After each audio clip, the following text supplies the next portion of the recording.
Halo semuanya, salam kenal, kami dari kelompok 5. Aku Misha. Aku Anggi. Aku Sadepa. Di sini kami akan membahas materi yang berjudul Hukum Bisnis dalam Usaha Asuransi. Sebelum memasuki materi tadi, kita harus terlebih dahulu mengetahui apa itu asuransi. Jadi, asuransi yang juga dikenal sebagai pertanggungan adalah perjanjian antara dua pihak di mana satu pihak berjanji untuk menanggung risiko kerugian pihak lainnya. Profesor Dr. Wiljono Pradjodikoro memberikan definisi asuransi dari sudut pandang yuridis, yaitu suatu pertanggungan yang melibatkan dua pihak, satu pihak sanggup menanggung atau menjamin, dan pihak lain akan mendapat pergantian dari suatu kerugian yang mungkin akan dideritanya sebagai akibat dari suatu peristiwa yang belum pasti. Dan selanjutnya adalah landasan hukum asuransi.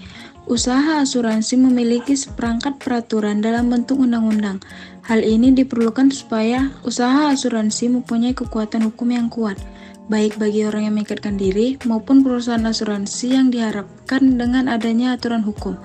Asuransi kedua pihak memperoleh hak dan kewajibannya sesuai dengan yang diperjanjikan.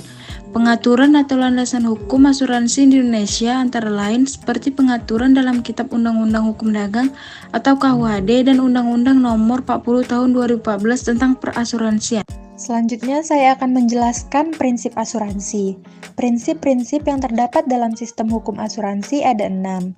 Yang pertama, prinsip insurable interest atau kepentingan yang dapat diasuransikan. Prinsip ini menekankan bahwa pihak yang membeli asuransi atau tertanggung harus memiliki kepentingan yang sah atas objek yang diasuransikan, baik dalam bentuk jiwa, kesehatan, maupun harta benda. Yang kedua, prinsip utmost good faith atau iktikat baik. Prinsip ini mengharuskan kedua belah pihak, penanggung dan tertanggung, untuk bertindak dengan iktikat baik selama proses penutupan polis dan pelaksanaan perjanjian asuransi. Yang ketiga yaitu prinsip indemnity atau indemnitas. Prinsip ini atau bisa juga disebut prinsip ganti rugi menyatakan bahwa penanggung hanya wajib memberikan ganti rugi atas kerugian nyata yang diderita oleh tertanggung. Yang keempat yaitu prinsip subrogation atau subrogasi. Prinsip subrogasi mengatur bahwa setelah penanggung membayar klaim kepada tertanggung atas suatu kerugian, penanggung berhak mengambil alih hak tertanggung untuk menuntut pihak ketiga yang bertanggung jawab atas kerugian tersebut. Yang kelima yaitu prinsip contribution atau kontribusi. Prinsip kontribusi berlaku ketika tertanggung memiliki lebih dari satu polis asuransi untuk resiko yang sama. Prinsip ini memastikan bahwa tertanggung tidak mendapatkan keuntungan dari klaim yang diajukan ke lebih dari satu perusahaan asuransi. Dan yang terakhir yaitu prinsip proximate cause atau penyebab terdekat.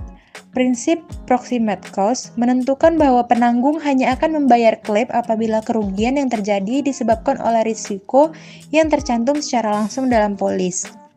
Selanjutnya yaitu pembedaan jenis-jenis asuransi. Asuransi dapat diklasifikasikan menjadi beberapa jenis berdasarkan objek yang diasuransikan, risiko yang dijamin, serta tujuannya. Berikut adalah jenis-jenis asuransi. Yang pertama ada asuransi jiwa, yang kedua asuransi kesehatan, yang ketiga asuransi umum atau asuransi kerugian, yang keempat asuransi laut, yang kelima asuransi pengangkutan barang, yang keenam asuransi kredit, dan yang terakhir asuransi syariah. Selanjutnya ada polis asuransi. Polis asuransi adalah dokumen yang membuat kontrak antara pihak yang ditanggung dengan perusahaan asuransinya. Dapat berupa secari kertas kecil, suatu perjanjian singkat yang tidak rumit, atau dapat pula berupa dokumen panjang. Polis asuransi menyatakan hak-hak dan kewajiban-kewajiban dari pihak-pihak yang membuat kontrak itu. Kemudian adanya perlindungan kepentingan pemegang polis. Perlindungan kepentingan pemegang polis merupakan salah satu aspek penting dalam hukum asuransi yang bertujuan untuk menjamin hak-hak pemegang polis si tertanggung terhadap perusahaan asuransi si penanggung. Perlindungan pemegang polis diatur dalam beberapa aspek.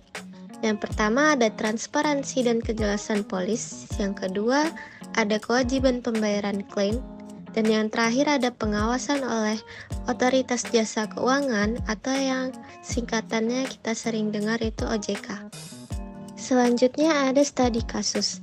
Studi kasus PT Asuransi Jiwa Bakery Life menunjukkan bahwa perusahaan ini yang dikenal melalui produk Diamond Vista mengalami gagal bayar premi pada tahun 2008 akibat krisis global dan manajemen risiko yang buruk. Penelitian menggunakan pendekatan yuridis normatif untuk menganalisis perlindungan hukum bagi nasabah. Analisis SWOT mengidentifikasi kekuatan dalam reputasi dan peran ekonomi, namun juga kelemahan serius seperti krisis likuiditas. Peluang untuk perbaikan regulasi dan edukasi publik ada, sementara ancaman krisis kepercayaan dan dampak ekonomi global mengintai. Kesimpulannya, Bakery Life melanggar kewajiban hukum terhadap nasabah dan belum menunjukkan itikat baik dalam penyelesaian masalah. Kesimpulan dari makalah kami yaitu asuransi adalah suatu perjanjian yang melibatkan dua pihak, di mana pihak penanggung memberikan jaminan perlindungan atas kerugian atau resiko yang mungkin diderita oleh tertanggung. Asuransi bertujuan untuk mengalihkan resiko dari tertanggung kepada penanggung melalui pembayaran premi. Definisi hukum asuransi ini diatur dalam berbagai undang-undang dan peraturan, seperti Kitab Undang-Undang Hukum Dagang atau KUHD dan Undang-Undang Nomor 40 Tahun 2014 tentang perasuransian, yang menjelaskan hak dan kewajiban kedua belah pihak. Dalam penyelenggaraan asuransi, terdapat prinsip-prinsip fundamental yang harus diikuti oleh kedua belah pihak, yaitu prinsip insurable interest, utmost good faith, indemnity, subrogation, contribution, dan proximate cause. Prinsip-prinsip ini memastikan keadilan dan transparansi dalam pelaksanaan perjanjian asuransi. Selain itu, jenis-jenis asuransi yang diatur dalam hukum Indonesia meliputi asuransi jiwa, asuransi kesehatan, asuransi umum, asuransi kredit, dan asuransi syariah. Masing-masing jenis asuransi ini memiliki peraturan yang berbeda terkait cakupan, objek yang diasuransikan, dan perlindungan yang diberikan.